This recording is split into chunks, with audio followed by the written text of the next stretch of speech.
Hi hello ನಮಸ್ಕಾರ. So ಇವತ್ತಿನ vlog ಏನಂದರೆ ನಿಮ್ಗೆ ಆಲ್ರೆಡಿ ಗೊತ್ತಿರುತ್ತೆ ತಮಿಳ್ ನೋಡ್ಬಿಟ್ಟು. ಸೊ ನಾವು ಯು ಐ ಮೂವಿ ಬಂದಿದ್ದೀವಿ. ಸೊ ಫ್ಯಾಮಿಲಿ ಎಲ್ಲ ಯು ಐ ಮೂವಿ ನೋಡಿಕೊಂಡು ನಿಮ್ಗೆ ರಿವ್ಯೂ ಹೇಳ್ತೀವಿ ಯು ಐ ಮೂವಿ ಹೇಗಿದೆ ಅಂತ. ಸೊ ನಮ್ಮ ಶೋ ಇರೋದು 7:15ಗೆ.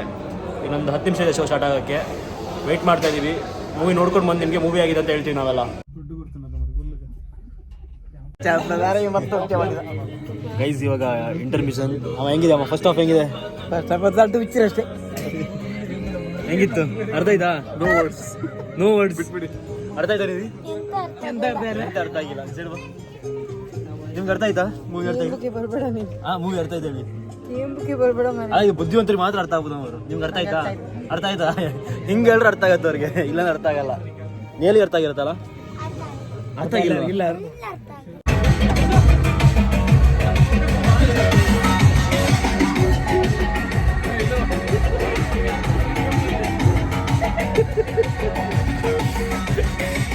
ಎಲ್ಲ ಒಂದು ಕಡೆ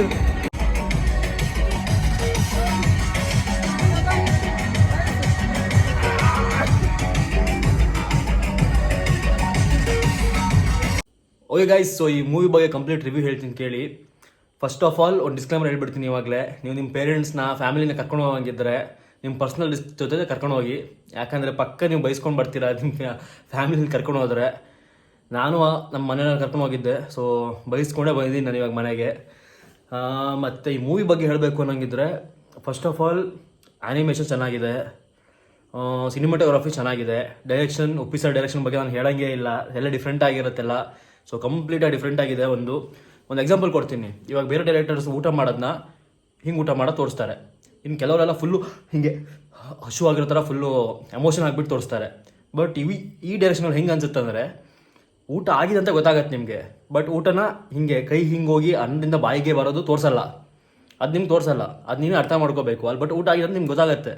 ಅದು ಹೆಂಗೆ ಮಾಡಿದ್ದಾರೆ ಅಂತ ನೀವು ಅರ್ಥ ಮಾಡ್ಕೋಬೇಕು. ಅದು ಅರ್ಥ ಮಾಡ್ಕೊಳ್ಳೋ ಕೆಪಾಸಿಟಿ ಇದ್ದರೆ ನಿಮ್ಗೆ ಈ ಮೂವಿ ಅರ್ಥ ಆಗುತ್ತೆ. ಇಲ್ಲ ನಿಮ್ಗೆ ಅರ್ಥನೇ ಆಗಲ್ಲ ಈ ಮೂವಿ. ಸೊ ಇದೊಂದು ಬೇಸಿಕ್ ಎಕ್ಸಾಂಪಲ್. ಇನ್ನು ಇದರಲ್ಲಿ ಫೋಕಸ್ ಮಾಡಿ ಅಂತ ಒಂದು ವರ್ಡ್ ಯೂಸ್ ಮಾಡ್ತಾ ಇರ್ತಾರೆ ಸ್ಟಾರ್ಟಿಂಗ್. ಎಲ್ಲದರಲ್ಲೂ ಫೋಕಸ್ ಮಾಡಿ ಅಂತ ಹೇಳ್ತಾರೆ. ಸೊ ಇದು ಹೆಂಗೆ ಎಷ್ಟೋ ಜನ ಹೆಂಗೆ ಫೋಕಸ್ ಮಾಡ್ತಾರೆ ಅಂದರೆ, ಈ ಮೂವಿಯಲ್ಲಿ ಸ್ಟೋರಿನೇ ಇಲ್ಲ, ಈ ಮೂವಿ ಚೆನ್ನಾಗಿಲ್ಲ, ಅದು ಚೆನ್ನಾಗಿಲ್ಲ, ಇದು ಚೆನ್ನಾಗಿಲ್ಲ, ಇಷ್ಟರಲ್ಲೇ ಫೋಕಸ್ ಮಾಡ್ತಾರೆ ಅಷ್ಟೇ. ಮೂವಿಯಲ್ಲಿರೋ ಫ್ಲಾಸ್ ಬಗ್ಗೆ ಫೋಕಸ್ ಮಾಡ್ತಾರೆ. ಬಟ್ ಇದರಲ್ಲಿ ಆ್ಯಕ್ಚುಲ್ ಆಗಿ ನಾವು ಏನು ಫೋಕಸ್ ಮಾಡಬೇಕು ಅಂತ ಹೇಳಿದ್ರೆ ಇದರಲ್ಲಿ ತುಂಬಾ ಮೆಸೇಜ್ ಇದೆ. ಒಂದು ಮೆಸೇಜ್ ಅಲ್ಲ. ಇನ್ನೊಂದು ಹೇಳ್ತೀನಿ, ಈ ಮೂವಿ ಎಷ್ಟೋ ಜನರಿಗೆ ಇಷ್ಟ ಆಗಲ್ಲ. ಯಾರಿಗೆಲ್ಲ ಇಷ್ಟ ಆಗಲ್ಲ ಅಂತ ಹೇಳಿದ್ರೆ, ಯಾರು ದೇವ್ರನ್ನ ನಂಬ್ತಾರೋ ಅವ್ರಿಗೆ ಅಷ್ಟು ಇಷ್ಟ ಆಗಲ್ಲ. ಈ ಪೊಲಿಟಿಷಿಯನ್ಸು, ಆಮೇಲೆ ಮೀಡಿಯಾದವರು, ಆಮೇಲೆ ಈ ಕಾಸ್ಟ್ ಅಂತ ನಾವು ಈ ಕಾಸ್ಟ್ ಬೌಂಡ್ರಿಯಲ್ಲಿ ಈ ಬ್ಯಾರಿಯರೆಲ್ಲ ಇರ್ತಾರಲ್ಲ, ಅವ್ರಿಗೆ ಈ ಮೂವಿ ಇಷ್ಟ ಆಗಲ್ಲ. ಯಾಕಂದರೆ ಇವರೆಲ್ಲರ ಬಗ್ಗೆನೂ ಈ ಮೂವಿಯಲ್ಲಿ ಕೆಟ್ಟದಾಗಿ ಹೇಳಿದ್ದಾರೆ. ಅಂದರೆ ಈ ಥರ ಮಾಡೋ ತಪ್ಪು, ಆ ಥರ ಮಾಡಿದ್ರೆ ಏನಾಗುತ್ತೆ ಅದೆಲ್ಲದ್ರ ಬಗ್ಗೆನೂ ಹೇಳಿದ್ದಾರೆ. ಸೊ ಈ ಕ್ಯಾಟಗರಿಯಲ್ಲಿ ಯಾರೆಲ್ಲ ಬರ್ತಾರೆ ಇವ್ರು ಯಾರಿಗೂ ಈ ಮೂವಿ ಇಷ್ಟ ಆಗಲ್ಲ. ಸೊ ನನಗೆ ಇಷ್ಟ ಆಗಿದೆ. ಸೊ ನನಗೆ ಯಾವ ಕ್ಯಾಟಗರಿಯಲ್ಲೂ ಬರಲ್ಲ. ಅದಕ್ಕೆ ನಂಗೆ ಇಷ್ಟ ಆಗಿದೆ ಅಂತ ನಾನು ಅನ್ಕೊತೀನಿ. ನಂಗೆ ಈ ಮೂವಿಯಲ್ಲಿ ತುಂಬಾ ಇಷ್ಟ ಆಗಿರೋ ಪಾರ್ಟ್ ಯಾವುದು ಅಂತ ಹೇಳಿದ್ರೆ, ಒಂದು 3 ಜನ ಹುಡುಗರು ಫೋನಲ್ಲಿ ಮಂಗಳಯಾನ, ಅಂದರೆ ನಮ್ಮದು ಇಂಡಿಯಾ ಅಂತ ಮೆನ್ಷನ್ ಮಾಡಲ್ಲ. ಸೊ ನಮ್ಮ ದೇಶದಿಂದ ಯಾವುದೋ ಒಂದು ರಾಕೆಟ್ನ ಲಾಂಚ್ ಮಾಡ್ತಾ ಇದ್ದಾರೆ ಮಂಗಳ ಗ್ರಹಕ್ಕೆ ಅಂತ ಒಂದು ಯೂಟ್ಯೂಬ್ ವೀಡಿಯೋ ನೋಡ್ಕೊಂಡು ಬರ್ತಾ ಇರಬೇಕಾದ್ರೆ 3 ಜನರಲ್ಲಿ ಒಬ್ಬ ಗುಂಡೊಳಗಡೆ ಬಿದ್ದುಬಿಟ್ಟು ಸತ್ತೋಗ್ತಾನೆ. ಸೊ ಇದ್ರ ಪ್ರಕಾರ ಏನು ಅರ್ಥ ಮಾಡ್ಕೋಬೇಕು ಅಂತ ಹೇಳಿದ್ರೆ, ಇಲ್ಲಿ ಏನು ಅರ್ಥ ಆ ಥರ ಮೆಸೇಜ್ ಥರ ಏನು ಡಿಸ್ಕ್ಲೇಮರ್ ಏನು ಕೊಟ್ಟಿಲ್ಲ, ಏನೂ ಮಾಡಿಲ್ಲ. ಇದು ನಾವೇ ಅರ್ಥ ಮಾಡ್ಕೋಬೇಕಿಲ್ಲ ಇದರಲ್ಲಿ ಏನಿದೆ ಅಂತ.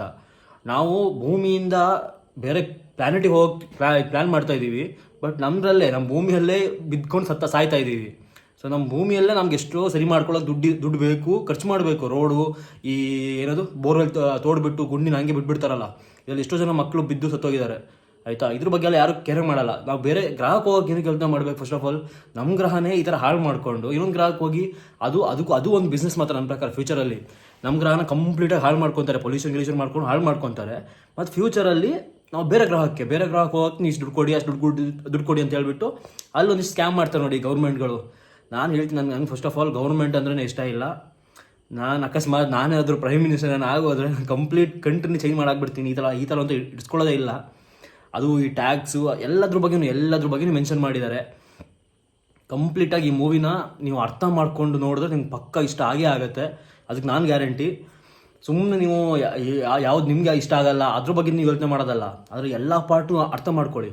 ಬರೀ ಒಂದು ಪಾರ್ಟ್ನ ಮಾತ್ರ ನೀವು ಇದನ್ನ ಹೈಲೈಟ್ ಮಾಡ್ಕೊಳ್ಳೋದಲ್ಲ. ಮೂವಿಯಲ್ಲಿ ಎಲ್ಲ ಪಾರ್ಟು ನೋಡಿ, ಎಲ್ಲ ಪಾರ್ಟು ನಿಮ್ಗೆ ಏನು ಅನ್ಸುತ್ತೆ ಅಂತ ಅರ್ಥ ಮಾಡ್ಕೊಳ್ಳಿ. ಆವಾಗ ನಿಮ್ಗೆ ಈ ಮೂವಿ ಪಕ್ಕ ಇಷ್ಟ ಆಗುತ್ತೆ. ಬರೀ ಇದೊಂದೇ ಅಲ್ಲ, ಎಷ್ಟೋ ಕಡೆ ಎಷ್ಟೋ ಮೆಸೇಜ್ ಕೊಟ್ಟಿದ್ದಾರೆ. ಸೊ ಅಷ್ಟು ಮೆಸೇಜಲ್ಲಿ ನಿಮ್ಗೆ ಯಾವುದೋ ಒಂದು ಮೆಸೇಜ್ ನಿಮ್ಗೆ ಕನೆಕ್ಟ್ ಆಗುತ್ತೆ. ನಾನು ತುಂಬ ಮೆಸೇಜಸ್ ಕನೆಕ್ಟ್ ಆಗಿತ್ತು, ಅದಕ್ಕೆ ನನಗೆ ಈ ಮೂವಿ ಇಷ್ಟ ಆಗಿದೆ. ಓಕೆ ಗೈಸ್, ಸೊ ಇದೇ ನಂದು ಈ ಮೂವಿ ಫೈನಲ್ ರಿವ್ಯೂ. ಸೊ ನಿಮ್ಮ ಮೂವಿ ರಿವ್ಯೂ ಕೇಳಿಬಿಟ್ಟು ನಿಮ್ಗೆ ಹೋಗಬೇಕು ಅನಿಸಿದ್ರೆ ಹೋಗಿ, ಹೋಗೋಕೆ ಇಷ್ಟ ಇಲ್ಲ ಅಂದರೆ ಹೋಗಬೇಡಿ. ಯಾರಿಗೂ ಫೋರ್ಸ್ ಮಾಡಲ್ಲ ಈ ಮೂವಿಗೆ ಹೋಗಿ ಅಂತ. ಬಟ್ ನೀವು ಪ್ರಾಕ್ಟಿಕಲಾಗಿ ಥಿಂಕ್ ಮಾಡ್ತೀನಿ ಅನ್ನೋಂಗಿದ್ರೆ ನಿಮ್ಗೆ ಈ ಮೂವಿ ಪಕ್ಕ ಹೋಗಿ ನಿಮ್ಗೆ ಪಕ್ಕ ಇಷ್ಟ ಆಗುತ್ತೆ. ಸೊ ನೀವು ಬ್ರಾಡ್ ಮೈಂಡಾಗಿ ಥಿಂಕ್ ಮಾಡ್ತೀರಾ, ನಿಮಗೆ ಓಕೆ ನಂಗೆ ಆ ಸ್ಟೋರಿ ಏನೂ ಇಲ್ಲ ಅಂತ ನಾನು ಹೋಗಲ್ಲ ಹಿಂಗೆಲ್ಲ ಅನ್ನೋಂಗಿದ್ರೆ ನೀವು ಹೋಗಬೇಡಿ. ಸ್ಟೋರಿ ಏನೂ ಇಲ್ಲ, ನಾನೇ ಹೇಳ್ತೀನಿ. ಸ್ಟೋರಿನೇ ಇಲ್ಲ ಅಷ್ಟು. ಬಟ್ ಅದರಲ್ಲಿ ಏನು ಅರ್ಥ ಮಾಡ್ಕೊಳ್ಳೋಕ್ಕಿದ್ರೆ ನಿಮ್ಗೆ ಅದನ್ನ ಅರ್ಥ ಮಾಡ್ಕೊಳ್ಳೋದು, ಇಲ್ಲ ಸಿನಿಮ್ಯಾಟಿಗ್ರಾಫಿ ಇದೆಲ್ಲ ನಿಜ ಚೆನ್ನಾಗಿದೆ. ಸೊ ಇದಕ್ಕೋಸ್ಕರ ನೀವು ಹೋಗ್ತೀನಿ ಅನ್ನೋಂಗಿದ್ರೆ ಹೋಗಿ. ಸ್ಟೋರಿ ಏನೂ ಇರಲ್ಲ, ಬಟ್ ನಿಮ್ಗೆ ಏನೋ ಒಂದು ಮೆಸೇಜ್ ಸಿಗುತ್ತೆ, ಯಾವುದೋ ಒಂದು ಟಾಪಿಕಲ್ಲಿ ಕನೆಕ್ಟ್ ಆಗ್ತೀರಾ. ಕನೆಕ್ಟ್ ಆಗಿಲ್ಲ ಅಂತ ಹೇಳಿದ್ರೆ ನೀವು ನಾನು ಹೇಳಿದ ಸ್ಟಾರ್ಟಿಂಗ್ ಒಂದಿಷ್ಟು ಕ್ಯಾಟಗರಿಯಲ್ಲಿ ಈ ಕ್ಯಾಟಗರಿಯಲ್ಲಿ ಬೀಳ್ತೀರ ಅಂತ ಹೇಳಿದ್ನಲ್ಲ, ಅದರಲ್ಲಿ ಆ ಕ್ಯಾಟಗರಿಯಲ್ಲಿ ನೀವು ಯಾವುದೋ ಒಂದು ಕ್ಯಾಟಗರಿಯಲ್ಲಿ ಆಗಿರ್ತೀರ ನಿಮ್ಗೆ ಈ ಮೂವಿ ಇಷ್ಟ ಆಗಿಲ್ಲ ಅಂದರೆ. ಓಕೆ ಗೈಸ್, ಸೊ ಈ ವ್ಲಾಗ್ನ ಇಲ್ಲಿಗೆ ಎಂಡ್ ಮಾಡ್ತಾ ಇದ್ದೀನಿ. ಸೊ ಮೂವಿ ನೋಡಿದ್ದೀನಿ, ಮೂವಿ ರಿವ್ಯೂನ ನಿಮ್ಗೆ ಹೇಳಿದ್ದೀನಿ. ಈ ಮೂವಿ ರಿವ್ಯೂ ಕೇಳ್ಕೊಂಡು ನಿಮ್ಗೆ ಹೋಗಬೇಕು ಅಂತ ಇಷ್ಟ ಇದ್ದರೆ ಹೋಗಿ, ಇಲ್ಲ ಅಂದರೆ ಹೋಗಬೇಡಿ. Okay guys, ಬದಗ.